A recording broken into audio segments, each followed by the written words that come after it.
बिस्मिल्लाहिर्रहमानिर्रहीम। अस्सलाम वालेकुम नाज़रीन। जब कुरैश के हज़ार कोशिशों के बाद कुछ न बन पाया तो उन्हें कत्ल का मंसूबा छोड़कर एक और राह तजवीज़ की जो इनकी अब तक की तमाम ज़ालिमाना कार्रवाइयों से ज़्यादा संगीन थी।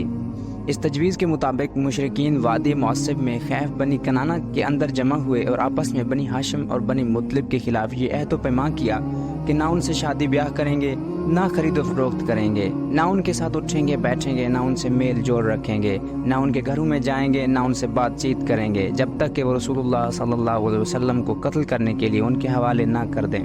मुशरिकीन ने इस बैकाट के दस्तावेज के तौर पर एक सहीफा लिखा जिसमें इस बात का अहद व पैमा किया गया था कि वो बनी हाशिम की तरफ से कभी भी किसी सुलह की पेशकश कबूल ना करेंगे, ना उनके साथ किसी तरह की मुरवत बरतेंगे जब तक कि वो रसूलुल्लाह सल्लल्लाहु अलैहि वसल्लम को कत्ल करने के लिए मुशरिकीन के हवाले ना कर दें। इब्न कैम कहते हैं कि कहा जाता है कि यह सहीफा मंसूर बिन अकरमा बिन आमिर बिन हाशिम ने लिखा था और बाज के नज़दीक नज़र बिन हारिस ने लिखा था, लेकिन सही बात यह है कि लिखने वाला बगीज बिन आमिर बिन हाशिम था। रसूलुल्लाह सल्लल्लाहु अलैहि वसल्लम ने इस पर बद्दुआ की और इसका हाथ शल हो गया। बहरहाल ये अहद व पैमान तय पाया गया और सहीफा खाना काबा के अंदर लटका दिया गया। इसके नतीजे में अबू लहब के सिवा बनी हाशिम और बनी मुतलिब के सारे अफराद ख्वाह मुसलमान रहे हों या काफिर, सब शेब अबी तालिब में महसूर हो गए। ये नबी करीम सल्लल्लाहु अलैहि वसल्लम के बेसत के 7वें साल मुहर्रम के चांद रात का वाक़या है। इस बैकाट के नतीजे में हालात नहायत संगीन हो गए। गले और सामान खुर्द नोश की आमद बंद हो गई क्योंकि मक्का में जो गला या फरोख्तनी सामान आता था उसे मुशरिकीन लपक कर खरीद लेते थे। इसलिए महसूरैन की हालत नहायत पतली हो गई। इन्हें पत्ते और चमड़े खाने पड़े। फाका कशी का हाल ये था कि भूख से बिलखते हुए बच्चों और औरतों की आवाज़ें घाटी के बाहर सुनाई पड़ती थीं। इनके पास मुश्किल ही कोई चीज़ पहुंच पाती थी, वो भी पसे पर्दा। वो लोग हुर्मत वाले महीनों के अलावा बाकी अय्याम में अशिया ज़रूरत की खरीद के लिए घाटी से बाहर निकलते भी न थे। वो अगरचे काफिलों से सामान खरीद सकते थे जो बाहर से मक्का आते थे, लेकिन उनके सामान के दाम भी मक्के वाले इस कदर बढ़ाकर खरीदने के लिए तैयार हो जाते थे कि महसूरैन के लिए कुछ खरीदना मुश्किल हो जाता था। हकीम बिन हज़ाम जो खतीजा रज़ी अल्लाह तआला अन्हा का भतीजा था, कभी कभी अपनी फुफ्फी के लिए गेहूं भिजवा देता था। एक बार अबू जहल से साबका पड़ गया। वो गला रोकने पर अड़ गया, लेकिन अबूल बख्तरी ने मुदाखलत की और उसे अपनी फुफ्फी के पास गेहूं भिजवाने दिया। इधर अबू तालिब को रसूलुल्लाह सल्लल्लाहु अलैहि वसल्लम के बारे में बराबर खतरा लग रहा था। इसलिए जब लोग अपने अपने बिस्तरों पर जाते तो वो रसूलुल्लाह सल्लल्लाहु अलैहि वसल्लम से कहते कि तुम अपने बिस्तर पर सो रहो।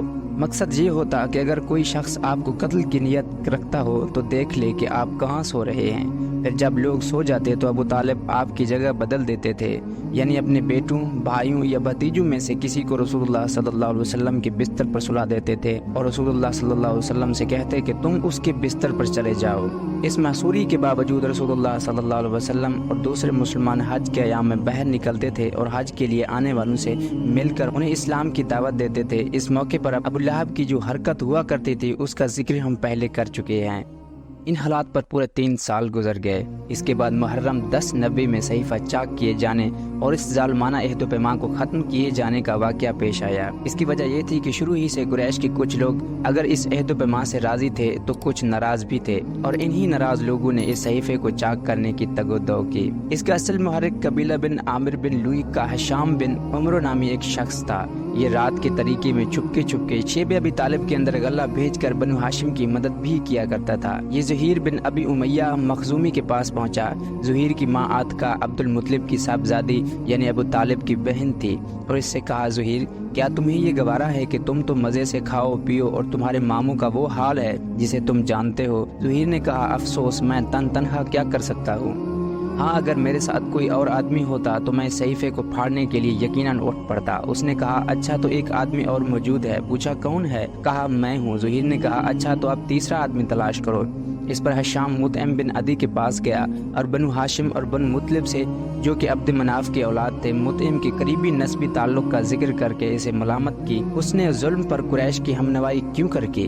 याद रहे कि मुतइम भी अब्द मनाफ ही के नस्ल से था। मुतइम ने कहा, अफसोस मैं तनहा क्या कर सकता हूँ। हशाम ने कहा, एक आदमी और मौजूद है। मुतइम ने पूछा, कौन है? हशाम ने कहा, मैं हूँ। मुतइम ने कहा, अच्छा एक तीसरा आदमी तलाश करो। हशाम ने कहा, ये भी कर चुका हूँ। पूछा, वो कौन है? कहा, ज़ुहैर बिन अबी उमैया। मुतइम ने कहा, अच्छा तो अब चौथा आदमी तलाश करो।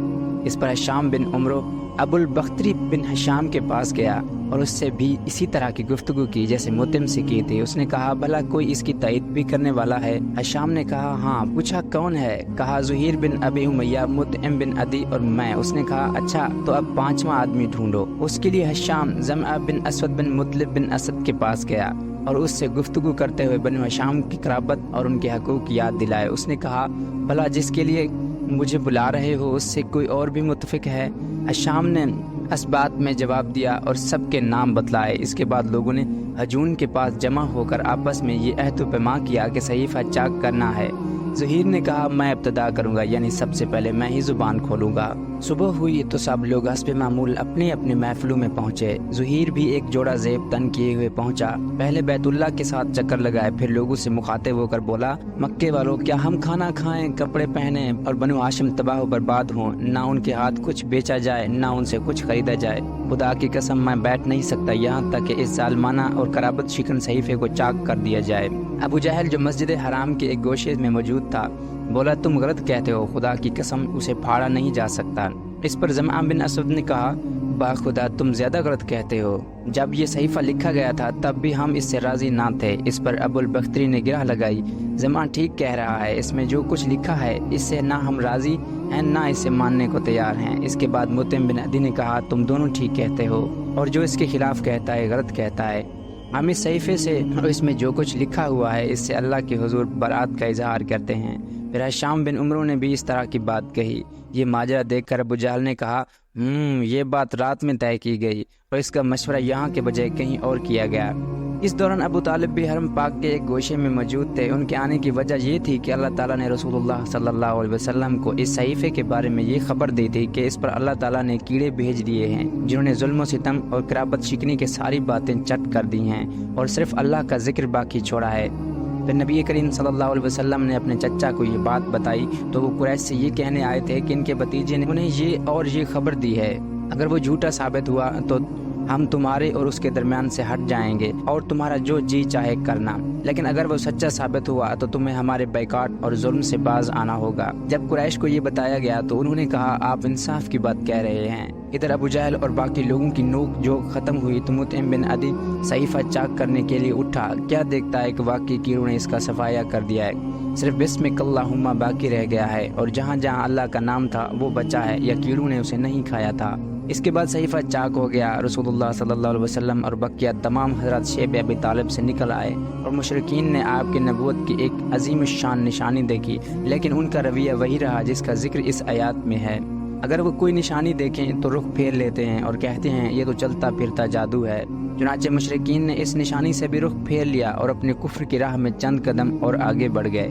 रसूलुल्लाह सल्लल्लाहु अलैहि वसल्लम शेब अबी तालिब से निकलने के बाद फिर हस्ब मामूल दावत और तबलीग का काम शुरू कर दिया और अब मुशरिकीन ने अगरचे बाइकाट खत्म कर दिया था, लेकिन वो भी हस्ब मामूल मुसलमानों पर दबाव डालने और अल्लाह की राह से रोकने का सिलसिला जारी रखे हुए थे। और जहाँ तक अबू तालिब का ताल्लुक है वो भी अपनी देरीना रिवायत के मुताबिक पूरी जांच पारी के साथ अपने भतीजे की हिमायत और हिफाजत में लगे हुए थे, लेकिन अब उनकी उम्र 80 साल से तजावुज कर चुकी थी। कई साल से पे दर पे संगीन आलाम व हवादिस ने और खसूसन मासूरी ने उन्हें तोड़ कर रख दिया था। उनकी ताकत खत्म हो चुकी थी और उनकी कमर टूट चुकी थी। चुनांचे घाटी से निकलने के बाद चंद ही महीने गुजरे थे कि उन्हें सख्त बीमारी ने आन पकड़ा। इस मौके पर मुशरिकीन ने सोचा कि अगर अबू तालिब का इंतकाल हो गया और इसके बाद हमने इसके भतीजे पर कोई ज्यादती की तो बड़ी बदनामी होगी, इसलिए अबू तालिब के सामने ही नबी करीम सल्लल्लाहु अलैहि वसल्लम से कोई मामला तय कर लेना चाहिए। इस सिलसिले में वो बाज़ ऐसी रियायतें भी देने के लिए तैयार हो गए जिस पर अब तक राजी ना थे। चुनांचे उनका एक वफ्द अबू तालिब की खिदमत में हाजिर हुआ और ये उनका आखिरी वफ्द था।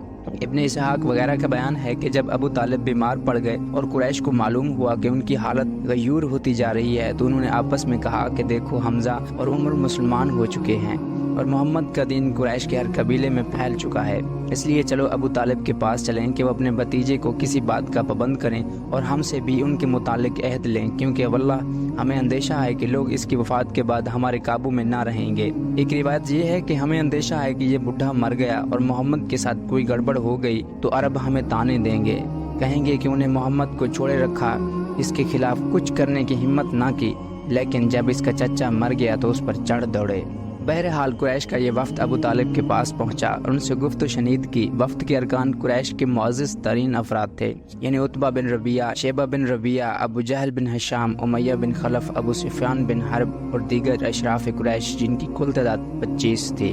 उन्होंने कहा, ऐ अबू तालिब, हमारे दरमियान आपका जो मर्तबा व मकाम है इसे आप बखूबी जानते हैं, और अब आप जिस हालत से गुजर रहे हैं वो भी आपके सामने है। हमें अंदेशा है कि ये आपकी आखिरी अय्याम हैं। इधर हमारे और आपके भतीजे के दरमियान जो मामला चल रहा है इससे भी आप वाकिफ हैं। हम चाहते हैं कि आप उन्हें बुलाएं और उनके बारे में हमसे कुछ अहद व पैमान लें और हमारे बारे में उनसे अहद व पैमान लें, यानी वो हमसे दस्तखुश रहें, हम उनसे दस्तखुश रहें। वो हमको हमारे दीन पर छोड़ दें, हम उनको उनके दीन पर छोड़ दें। इस पर अबू तालिब ने आपको बुलवाया और आप तशरीफ़ लाए तो कहा, भतीजे, ये तुम्हारी कौम के मुअज़्ज़ज़ लोग हैं, तुम्हारे ही लिए जमा हुए हैं। ये चाहते हैं कि तुम्हें कुछ अहद व पैमान दें और तुम भी उन्हें कुछ अहद व पैमान दे दो।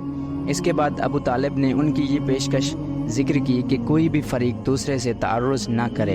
जवाब में रसूलुल्लाह सल्लल्लाहु अलैहि वसल्लम ने वफ्द को मुखातब करके फरमाया, आप लोग ये बताएं कि अगर एक ऐसी बात पेश करूं जिसके अगर आप कैल हो जाएं तो अरब के बादशाह बन जाएं और अजम आपके ज़ेर नगी आ जाए तो आपकी राय क्या होगी? बाज़ रिवायतों में ये कहा गया है कि आपने अबू तालिब को मुखातब करके फरमाया, मैं इनसे एक ऐसी बात चाहता हूँ जिसके ये कैल हो जाएं तो अरब उनके ताबे फरमा बन जाएं और अजम उन्हें जजिया अदा करें। एक और रिवायत में ये मज़कूर है कि आपने फरमाया, चचा जान, आप क्यों ना इन्हें एक ऐसी बात की तरफ बुलाएं जो उनके हक़ में बेहतर है। उन्होंने कहा, तुम उन्हें किस बात की तरफ बुलाना चाहते हो? आपने फरमाया, मैं एक ऐसी बात की तरफ बुलाना चाहता हूँ जिसके ये कैल हो जाएं तो अरब इनका ताबे फरमा बन जाए और अजम पर इनकी बादशाहत कायम हो जाए। इब्न इसहाक़ की एक रिवायत ये है कि आपने फरमाया, आप लोग सिर्फ एक बात मान लें जिसकी बदौलत आप अरब के बादशाह बन जाएंगे और अजम आपके ज़ेर नगी आ जाएगा। बहरहाल जब ये बात आपने कही तो वो लोग किसी कदर सोच में पड़ गए और सटपटा सा गए। वो हैरान थे कि सिर्फ एक बात जो इस कदर मुफीद है उसे मुस्तरद कैसे कर दें। आखिरकार अबू जहल ने कहा, अच्छा बताओ तो वो बात है क्या? तुम्हारे बाप की कसम, ऐसी एक बात क्या 10 बातें भी पेश करो तो हम मानने को तैयार हैं। आपने फरमाया, आप लोग ला इलाहा इल्लल्लाह कहें और अल्लाह के सिवा जो कुछ पूछते हैं उसे छोड़ दें। इस पर उन्होंने हाथ पीट कर और तालियां बजा बजा कर कहा, मोहम्मद, तुम ये चाहते हो कि सारे खुदाओं की जगह बस एक ही खुदा बना डालो? वाकई तुम्हारा मामला बड़ा अजीब है। फिर आपस में एक दूसरे से बोले, खुदा की कसम, ये शख्स तुम्हारी कोई बात मानने को तैयार नहीं, लिहाजा चलो और अपने आबा व अजदाद के दीन पर डट जाओ, यहाँ तक कि अल्लाह हमारे और इस शख्स के दरमियान फैसला फरमा दे। इसके बाद उन्होंने अपनी राह ली। इस वाक़े के बाद उन्हीं लोगों के बारे में कुरान मजीद की ये आयत नाजिल हुई, स्वाद, कसम है नसीहत भरे कुरान की, बल्कि जिन्होंने कुफ्र किया, हेकड़ी और ज़िद में हैं, हमने कितने ही कौमें इनसे पहले हलाक कर दी। वो चीखे चिल्लाए, लेकिन उस वक्त जब के बचने का वक्त ना था, उन्हें ताज्जुब है कि उनके पास खुद उन्हीं में से एक डराने वाला आ गया। काफिर कहते हैं, ये जादूगर है, बड़ा झूठा है, क्या इसने सारे मबूदों की जगह बस एक ही मबूद बना डाला? ये तो बड़ी अजीब बात है। और उनके बड़े ये कहते हुए निकले कि चलो और अपने मबूदों पर डटे रहो। ये एक सोची समझी बात है, हमने किसी और मिल्लत में ये बात नहीं सुनी, यह महज घड़ी गई है।